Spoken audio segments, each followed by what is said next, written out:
if we could try and collect everybody in kind of in one direction so that everybody can hear somewhat, maybe that way, if that's okay, if people can move around to the front, if you don't mind.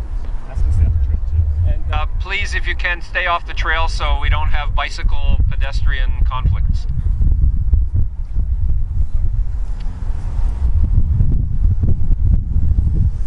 Good afternoon, and thank you again for joining us. My name is Les Klein. I'm a principal in the firm of Quadrangle Architects, and we're the authors of the concept called the Green Ribbon.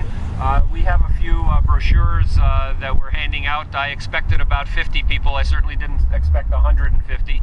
But if you're interested, www.gardnergreenribbon.com. Please feel free to come across. We're big bikers in my family and my office. We do the Ride for Heart every year.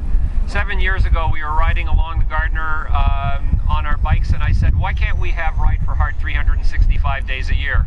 And then I suddenly realized, you know what, we could. Now, I am a big supporter of Ed Levy. He's an expert, and I agree with him that it would be foolhardy to tear down the Gardner and put all of that road on surface. In fact, did anybody feel that traffic on the surface might have been a barrier trying to cross this road? Yeah, I think we found that just now. In fact, what the Gardner does very well is it separates fast-moving traffic from slower-moving traffic on surface.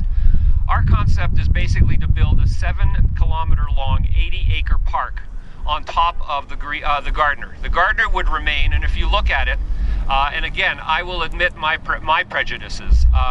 First and foremost, my firm has done building all over the city for 30 years, but the best known projects that we are known for are all what we call adaptive reuse. We reuse old buildings, we reuse old structures and give them new life. It is, simply stated, the greenest thing you can do. Tearing something down and building something new for no reason is a silly, silly, silly use of materials and resources. We have, in fact, if you can blind yourself to the 30 years of neglect, to the 30 years of negative propaganda, and look at this structure just where we're standing, it is in fact quite magnificent. It is, we may not like the use that it's being used for, but it is magnificent.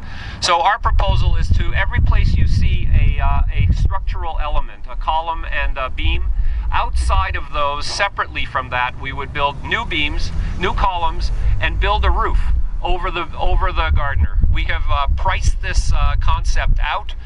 It is, in fact, Brandon, the cheapest solution there is.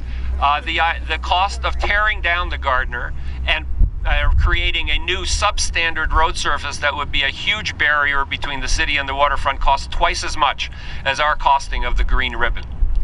Our feeling is that we need to think about the future in many, many ways. That Gardner Expressway will not always be a roadway. It could be any number of other things, including the obvious, which is a transit way, and it will continue to function that way in many ways. We have many examples around the world of cities and visionaries who have built under, over, and around expressways to create opportunities. What we saw today in the walk that we have done so far is 40 years of neglect. What we have to do is stop neglecting our resources, be creative, and give them new life. And I urge you to think very, very carefully about the concept.